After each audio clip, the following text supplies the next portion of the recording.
ख्रीस्त में मेरे भाइयों बहनों सबों को जय यीशु। आज हम वर्ष के 15वां रविवार में प्रवेश करते हैं। आज के सुसमाचार में बीज बोने वाले दृष्टांत के माध्यम से हमें हमारे मन और दिल में पवित्र ग्रंथ बाइबल वचन के प्रति सकारात्मक सोच पैदा करने के लिए आमंत्रित किया जाता है, ताकि हम ख्रीस्त के जीवन को अच्छी तरह से क्रियान्वित कर सकें। प्रभु हमसे आशा करते हैं कि उनके वचन के द्वारा ईश्वर के मकसद को हम जान सकें, ताकि हम अपने मसीह जीवन से लोगों को 30 गुना और 100 गुना फल उत्पन्न कर सकें। बीज बोने वाले दृष्टांत में ख्रीस्त स्वयं वचन का बीज होता है तथा बीज प्रभु का वचन है। अतः ख्रीस्त उन बीज रूपी वचन को सुनने वाले के चरित्र व मानसिकता पर प्रकाश डालता है कि क्यों ये वचन रूपी बीज को सुनने, स्वीकारने तथा जीवन में अमल करने को असमर्थ है, तथा क्यों प्रभु का वचन लोगों के जीवन में फल नहीं लाता है। बीज जो रास्ते के किनारे गिरे, ये वे विश्वासी व भूमि है जिसमें कोई विश्वास की गहराई नहीं है। जो बाहर दिखता है वह अंतरतम में नहीं है। इसका मतलब वह बीज रूपी वचन व्यक्तियों के मन और दिल में जन्म नहीं पाता तथा वह केवल सोच या विचार ही है। कहा जाए तो वह सपना मात्र रह जाता है। बीज जो पथरीली भूमि पर गिरे, वहां भी मिट्टी न होने के कारण सूख गई, क्योंकि पानी की नमी तो थी पर जड़ भूमि में समावेश नहीं कर पाया।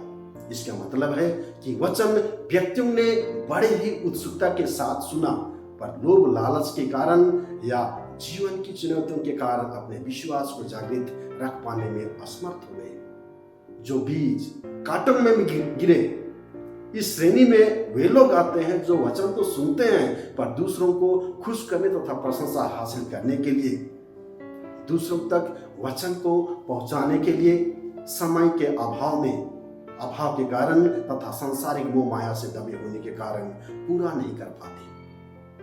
जो बीज अच्छी भूमि में गिरते हैं, ये वे व्यक्ति हैं जो वचन को सुनकर आत्मसात करते हैं और वचन को अपने जीवन का आधार बनाते हैं, और जो लोग 100% उत्पन्न करते हैं। कहानी इस प्रकार से जाता है। एक गांव में एक ख्रीस्ती परिवार दृढ़ विश्वासी बने रहकर गांव को ख्रीस्ती बना डालता है। उनका जीवन बहुत ही कठिनाइयों से जूझना पड़ा, क्योंकि गांव में एक ही परिवार होने के नाते दूसरे जात के लोग उन्हें परेशान करते, तंग करते थे। धर्म के नाम पर उन्हें मजबूरन ही उन्हें फोर्स करते थे, उन्हें ढकेलते थे और उनको विश्वास को छोड़ने के लिए बाध्य करते हैं। लेकिन अन्य था दूसरे कारणों से भी वे सदा ही उनसे दूर बने रहते थे और उनको प्रेम करते थे। भले उनको लात मारते थे या गाली गलौज देते, लेकिन दूसरे तब वे ख्रीस्ती परिवार सदा उनको प्रेम करते थे। इस प्रकार उसके व्यवहार को देखते हुए मुग्ध हो जाते हैं। और जब कभी कोई परिवार में बीमारी हो जाती है, यही परिवार उनके पास जाता और प्रार्थना करता है, उनकी आपबीती कथाओं को सुनता है, काउंसलिंग देता है, परामर्श देता है और उन्हें फिर से चंगाई मिलता है। ऐसे होते होते सभी गांव वाले उस ख्रीस्ती परिवार के माता पिता को, भाई बहनों को आमंत्रित करते हैं। आमंत्रित करते करते सबों के बीच में उनकी वाहवाही होती है और धीरे धीरे होते वे सभी भले भी गैर ख्रीस्ती थे, लेकिन एक एक करके ख्रीस्ती समाज को स्वीकार शुरू किया, उस विश्वास को अपने जीवन में शुरू किया और सभी के उस गांव वाले सभी ख्रीस्ती बन गए।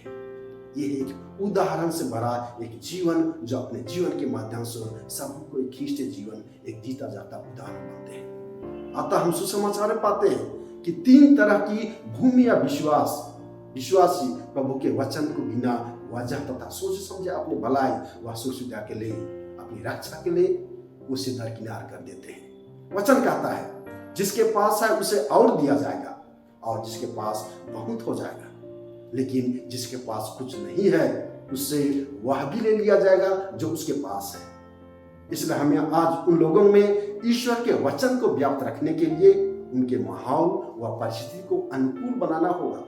उनके मन और दिल को उस सांचा में सांचना होगा।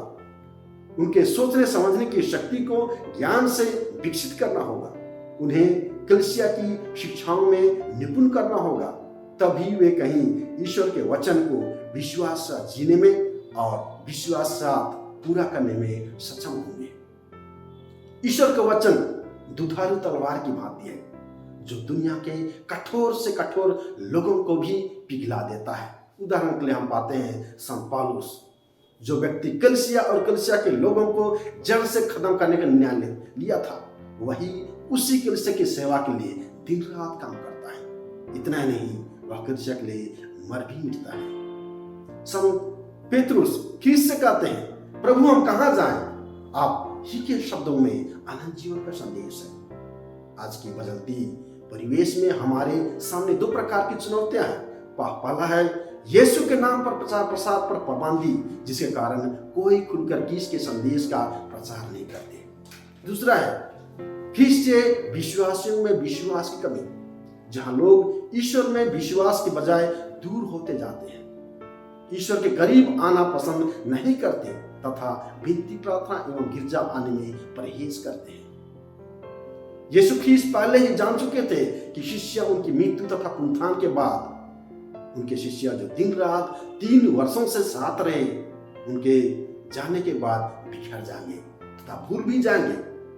स्वर्गारोहण के बाद ख्रीष्ट के शिष्य ख्रीष्ट की शारीरिक अनुपस्थिति का अनुभव किया, लेकिन धीरे धीरे समय के साथ मजबूत हुए और ईश्वर के पवित्र आत्मा को ग्रहण कर फिर से निडर होकर ख्रीष्ट के सुसमाचार प्रचार के लिए कार्य करने लगे। बहुत बार हमारे लक्ष्य समय व परिस्थिति के अनुसार बदलती है, तो कहीं ईश्वर के स्थान पर कोई और देवी देवता प्रवेश कर जाते हैं, तो कहीं अपनी शक्ति व बुद्धिमत्ता के अनुसार ईश्वर को ढलना पड़ता है। तो मेरे मसीह भाइयों बहनों, आइए हम अपने हृदय को उपजाऊ बनाएं, ताकि बोया हुआ बीज हृदय की गहराई तक जमा हो सके और 30 गुना, 60 गुना और 100 गुना फल उत्पन्न कर सके।